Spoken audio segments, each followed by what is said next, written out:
আসসালামু আলাইকুম। হ্যালো সবাইকে। আজকে একটা খুবই গুরুত্বপূর্ণ ভিডিও নিয়ে এসেছি।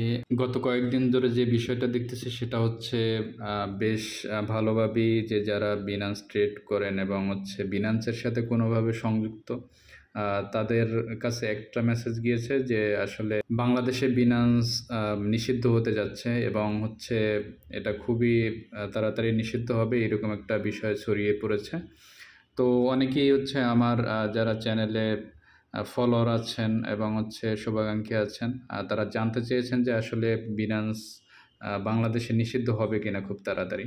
তবে একটা বিষয় অবশ্যই মাথায় রাখতে হবে যে যদি কোনো এক্সচেঞ্জ বা ডিসেন্ট্রালাইজড বা সেন্ট্রালাইজড ওয়ালেট যদি কোনো দেশে নিষিদ্ধ হইতে হয়, তাহলে হচ্ছে কোন প্রক্রিয়ার মাধ্যমে আসলে নিষিদ্ধ হয়, সেই একটা আ আউটলাইন আছে। তো যারা বলছেন যে Binance এই বাংলাদেশে নিষিদ্ধ হতে যাচ্ছে এবং যদি নিষিদ্ধও হয় এবং কোন প্রক্রিয়ার মাধ্যমে নিষিদ্ধ হতে পারে এবং নিষিদ্ধ হলে আসলে আমাদের অল্টারনেটিভ ওয়েটা কী হবে?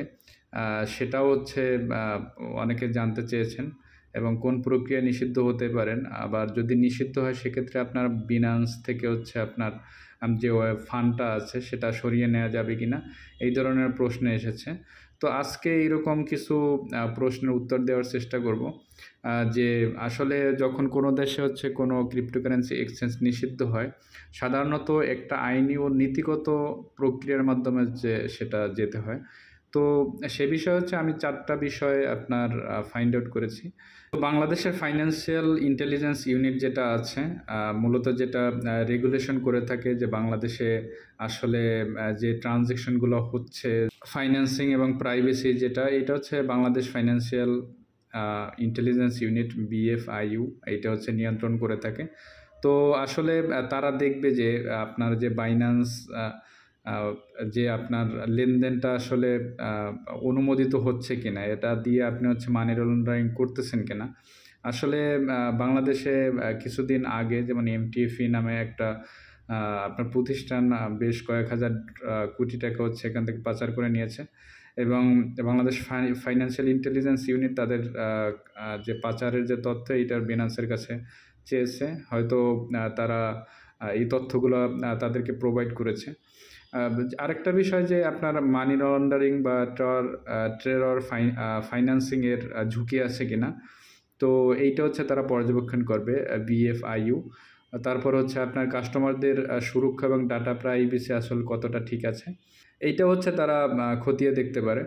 তো এই হচ্ছে আপনার প্রাথমিক যে বিষয় যে আপনার বাংলাদেশ ফাইন্যান্সিয়াল ইন্টেলিজেন্স ইউনিট এইটাকে হচ্ছে আপনার আ আ পর্যবেক্ষণ করবে। আপনার পর্যবেক্ষণ করার পরে যেটা করবে সেটা হচ্ছে আপনার নোটিশ এবং সতর্কতা জারি করতে পারে তারা। এবং কী ধরনের নোটিশ জারি করতে পারে সেটা হচ্ছে আপনার প্রথমত একটি পাবলিক নোটিশ এবং সতর্কতা যেটা ওয়ার্নিং আমরা বলে থাকি সেটা হচ্ছে তারা জারি করতে পারে।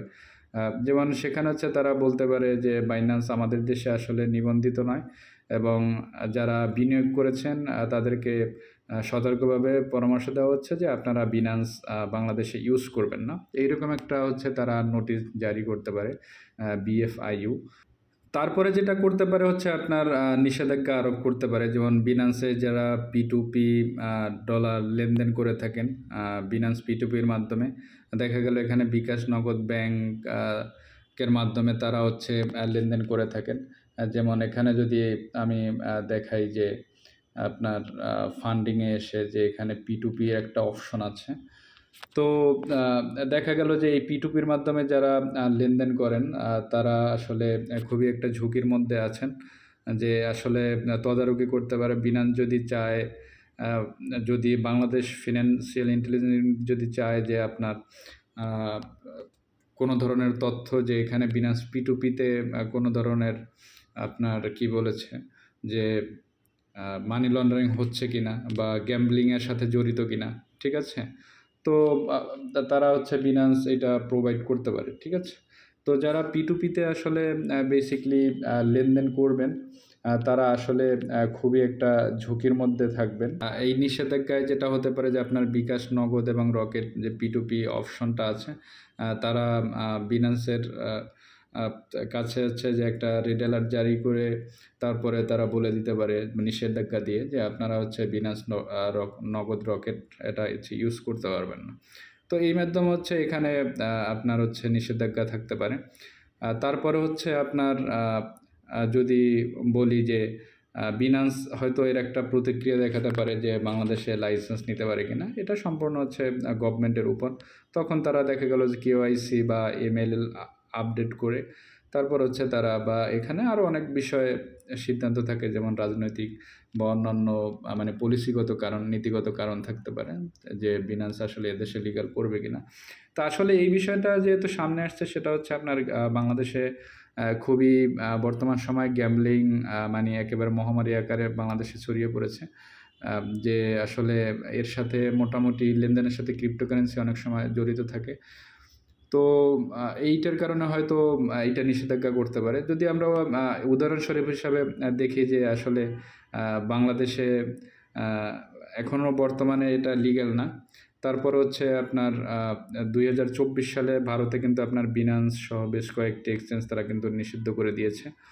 এবং হচ্ছে যুক্তরাষ্ট্র আছে, যেমন সেক বাইন্যান্সের বিরুদ্ধে কিন্তু তারা মামলা এবং কিছু কার্যক্রমে নিষেধাজ্ঞা দেয়। তো এভাবে হচ্ছে একটা দেশ আসলে নিষেধাজ্ঞা দিতে পারে। তো এই নিষেধাজ্ঞার যে বিষয়টা উঠে এসেছে আসলে কিসের কারণে? সেটা হচ্ছে আপনার বর্তমানে যে গ্যাম্বলিং যে সিচুয়েশনটা, মহামারী আকার যে একটা ব্যাপার আছে। যদি আপনাদেরকে একটা পোর্টালে নিউজ দেখাই আমি। এখানে দেখেন যে অনলাইনে জুয়ায় লেনদেনে বন্ধ এআই ব্যবহার এবং হচ্ছে অনলাইন জুয়ার বিরুদ্ধে অ্যাকশন শুরু হতে যাচ্ছে আসিফ মাহমুদ সজীব ভুঁইয়ার। তারপরে হচ্ছে বন্ধ হচ্ছে হাজারও বেশি মোবাইল ব্যাংকিং অ্যাকাউন্ট। মূলত হচ্ছে এই জুয়া খেলা বা এই সব বিষয়ের যে ইনভলভমেন্ট থাকার কারণে হচ্ছে এইটা হচ্ছে। যদি আমি প্রথম আলোর এই নিউজটার উপরে ক্লিক করি এবং হচ্ছে এটাকে যদি আমরা একটু পর্যবেক্ষণ করি, দেখেন এখানে কিন্তু তারা বলেছে যে অনলাইন জুয়ার সঙ্গে জড়িত কিনা তা নিয়মিত তদারকি করা হবে। কৃত্রিম বুদ্ধিমত্তা এআই প্রযুক্তির সাহায্যে আসলে মানে প্রযুক্তি অনেক চেঞ্জেস নিয়ে আসছে। তো এভাবে হচ্ছে এই সব বিষয়ের সাথে আসলে গ্যাম্বলিংয়ের সাথে হচ্ছে অনেকটা ক্রিপ্টোকে জড়িয়ে নিচ্ছে বর্তমানে যে যারা এই চক্রটা আছে। আসলে এর কিছু বাজে দিক আছে, আবার ক্রিপ্টোর অনেক ভালো দিকও আছে। যেমন অনেক ফ্রিল্যান্সাররা তারা কিন্তু অনেক ধরনের পেমেন্ট কিন্তু তারা বহির্বিশ্বে যে ক্লায়েন্ট আছে তো ক্রিপ্টোর মাধ্যমে নিয়ে থাকে। তো আসলে মানি ইজ নট ব্যাড, আসলে এটা ইটসেলফ ব্যাড। কিন্তু এটাকে যদি আপনি খারাপ কাজে ব্যবহার করেন তাহলে হচ্ছে অবশ্যই খারাপ হবে। আর যদি ভালো কাজে ব্যবহার করেন অবশ্যই ভালো হবে। তো এখন একটা প্রশ্ন থাকতে পারে যে আসলে যদি বিনান্স বাংলাদেশ থেকে ব্যান হয়, যেমন লক্ষ, লক্ষ মানুষের এখানে বিনিয়োগ আছে। আসলে যদি বাংলাদেশে বিনান্স যদি আসলে ব্যানই হয় বা হচ্ছে অনেক ক্রিপ্টোকারেন্সি এক্সচেঞ্জে তাদের আইএসপি এবং হচ্ছে ব্যাংক ট্রানজ্যাকশন যদি ব্লক হয়ে থাকে, তাহলে আসলে এর অল্টারনেটিভ কোনো ওয়ে আছে কিনা, যারা আসলে ক্রিপ্টোর সাথে অনেকের রিজিক জড়িত আছে। সেক্ষেত্রে একটা বিষয় আছে যে আপনি ভিপিএন কানেক্ট করে হচ্ছে ইউজ করতে পারেন আপনার আইপি চেঞ্জ করে। আর দ্বিতীয়ত আরেকটা বিষয় হচ্ছে আপনি যে ডেক্স যে এক্সচেঞ্জগুলো আছে, যেটাকে আমরা ডিসেন্ট্রালাইজ এক্সচেঞ্জ বলি, সেক্ষেত্রে সেগুলো হচ্ছে ইউজ করতে পারবেন। তো অনেকেই বাংলাদেশে আসলে ডেক্স ওয়ালেটগুলো ইউজ করেন না এবং ইউজ করতে অভ্যস্ত না। তারা হচ্ছে অনেক সময় দেখা গেল যে ডেক্স ওয়ালেটে লেনদেন করতে গিয়ে অনেক ফান্ডও হারিয়ে ফেলতে পারেন। তো এইরকম একটা বিষয় আছে যে আসলে বর্তমানে এই যে বাইন্যান্স ব্যানের যে বিষয়টা, এটা বেশ ওয়ালে হচ্ছে আপনার ঘোরাঘুরি করতেছে। তো সেক্ষেত্রে আপনারা যেটা বললাম ভিপিএন অথবা হচ্ছে আপনার ডেক্স ওয়ালেটগুলো ইউজ করতে পারেন। ডেক্স ওয়ালেটগুলোর মধ্যে হচ্ছে আপনার ট্রাস্ট ওয়ালেট আছে, তারপর হচ্ছে আপনার ইউনিসোয়াপ আছে, তারপরে প্যানকক সোয়াপ আছে। তো এইরকম কিছু, কিছু এক্সচেঞ্জ হচ্ছে আপনারা আছে। আর যেটা বর্তমানে হচ্ছে মানে পরামর্শ, সেটা হচ্ছে আপনারা যারা বিনান্স P2P এক্সচেঞ্জ করতেছেন তারা আসলে খুবই ঝুঁকির মধ্যে আছেন যে আপনাদের আসলে কোনো তথ্য যদি বাংলাদেশ ফিনান্সিয়াল ইন্টেলিজেন্স ইউনিট বা বাংলাদেশ গভর্নমেন্ট ব্যাংক যদি হচ্ছে চেয়ে থাকে, তাহলে কিন্তু তাদেরকে আপনার বিনান্স প্রোভাইড করতে পারে। ঠিক আছে? তো এইটাকে আপনার হচ্ছে অ্যাভয়েড করে রাখা উচিত। যদি হচ্ছে আপনি যদি হচ্ছে আপনার কোনো ধরনের কারেন্সি বা ডলার যদি আপনার দরকারি হয়, সেক্ষেত্রে হচ্ছে আপনার পরিচিত লোকজন যারা আছে তাদের থেকে হচ্ছে আপনি নিতে পারেন। অথবা যদি আপনার একান্ত কোনো দরকারি হয়ে থাকে, আমাকে মেসেজ দিতে পারেন যে আপনার প্রবলেমটা কি? অবশ্যই সলিউশন দেওয়ার চেষ্টা করব। তো এই হচ্ছে মূলত হচ্ছে আপনার Binance-এর যে বর্তমানে যে আপনার ব্যানের যে বিষয়টা ঘোরাঘুরি করতেছে বিভিন্ন ওয়ালেটে। তো এইটার হচ্ছে মূলত আ আলোচনা। তো এখন প্রশ্ন করতে পারেন যে, "ভাই আসলেই Binance কি বাংলাদেশে ব্যান হবে?" তো আমার যেটা হচ্ছে পার্সোনাল অবজারভেশন সেটা হচ্ছে আপাতত হচ্ছে Binance বাংলাদেশে ব্যান হওয়ার সম্ভাবনা আ আ আক আ তেমন নেই, যে 80% বলতে পারি যে হচ্ছে আপনার সম্ভাবনা নেই। কারণ হচ্ছে আপনার Binance-এর সাথে হচ্ছে হাজার, হাজার যুবক বর্তমানে হচ্ছে আপনার বিভিন্নভাবে হচ্ছে তাদের রিজিকের সাথে জড়িত। দেখা গেল বিভিন্নভাবে ইনকাম করে Binance-এ হচ্ছে আপনার পেমেন্ট গেটওয়ে নেয় এবং হচ্ছে যারা ফ্রিল্যান্সিং করেন, আউটসোর্সিং করেন, তারা Binance-এর মাধ্যমে পেমেন্ট নিয়ে থাকে। তো এই ধরনের যদি পেমেন্ট যদি আপনার গেটওয়ে নিষিদ্ধ করে দেয়, তাহলে হচ্ছে এটা আসলে খুবই আ মানে যারা ফ্রিল্যান্সার তাদের জন্য খারাপ হবে। যে অনেক পেমেন্ট হচ্ছে Binance-এর মাধ্যমে নিয়ে থাকেন। তবে আরেকটা বিষয় হচ্ছে যে বা এই গভর্নমেন্ট আসার পরে দেখেন যে তারা কিন্তু প্রযুক্তির দিকে বেশ হচ্ছে তারা কিন্তু ফোকাস করতেছে, এবং হচ্ছে আপনার Google Pay নিয়ে আসতেছে। তারপর হচ্ছে আপনার Starlink নিয়ে আসতেছে। তো আমার মনে হয় না যে আসলে বাংলাদেশ গভর্নমেন্ট হচ্ছে Binance-কে খুব তাড়াতাড়ি হচ্ছে আপনার এখান থেকে ব্যান করবে। আর যদি ব্যান করো, সেক্ষেত্রে হচ্ছে আপনাকে যে বিষয়গুলো আমরা বলেছি যে তারা রেড অ্যালার্ট জারি করতে পারে, অথবা হচ্ছে একটা আ কি বলে ওয়ার্নিং ঘোষণা দিতে পারে। তো এই প্রক্রিয়ার মাধ্যমে হচ্ছে তারা কিন্তু ব্যান করতে পারবে। সেক্ষেত্রে হচ্ছে আপনার ফান্ডটা হচ্ছে সেভ এক্সিট করে যারা ইনভেস্টমেন্ট করেছেন ওইটা নিয়ে আসতে পারবেন। তো ভিউয়ার্স, যদি ভিডিওটি ভালো লেগে থাকে অবশ্যই চ্যানেলটি সাবস্ক্রাইব করবেন, বেল আইকন ক্লিক করে পাশে থাকবেন। লাইক, কমেন্ট, শেয়ার করে পাশে থাকবেন। ধন্যবাদ সবাইকে।